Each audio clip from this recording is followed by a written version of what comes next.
Lucas Luciani, moi je suis originaire des Hautes-Alpes, j'ai fait mon école d'ingé à Lyon.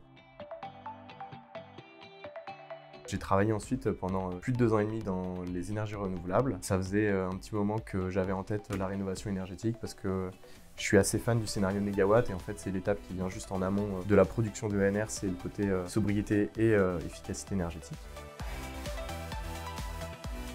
Il y avait une conjoncture un peu dans mon taf qui faisait que c'était plus favorable pour moi. Ça faisait aussi un moment que je voulais me rapprocher de Lyon et du coup je me suis dit bah écoute, passe un coup de téléphone. Je les ai appelés, j'ai eu comme au téléphone, il m'a dit envoie un dossier si t'es partant. 6 mois plus tard j'ai commencé à Lyon. S'il faut passer par une formation, je vais passer par une formation. Et du coup ce côté intense de 3 mois et demi, moi ça me plaisait bien parce que du coup justement ça me permet de trouver quelque chose rapidement et puis de repartir rapidement aussi quoi. Je me voyais pas reprendre une formation d'1 an et un peu mettre tout en pause pendant toute cette période là. Du coup c'est un peu aussi ça qui m'a convaincu quoi. Je m'attendais pas à ce que ce soit aussi intensif que ça, mais c'est une belle expérience, je regrette absolument pas parce que du coup encore aujourd'hui j'ai des relations avec mes camarades de promo que j'entretiens, on se voit régulièrement, encore plus parce que du coup j'ai des collègues de promo qui sont dans la même boîte, qui sont des collègues tout court aujourd'hui.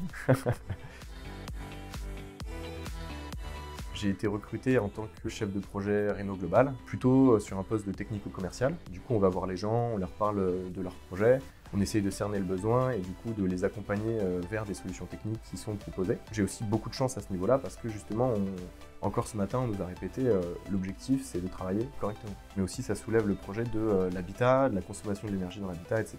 Encore semaine dernière, j'avais un pote qui m'a appelé parce qu'il voulait faire des travaux chez lui et il m'a dit « Ok, je vais appeler Lucas, il doit avoir des tuyaux quoi ». J'ai visité la baraque de mes parents dans tous les sens et du coup je leur ai dit ah bah attention ça, attention ça. Parce qu'en fait il y a tout un tas de choses qu'on ne sait pas en fait. Quand on achète ou quand on est propriétaire depuis des années, des trucs on se pose même plus la question.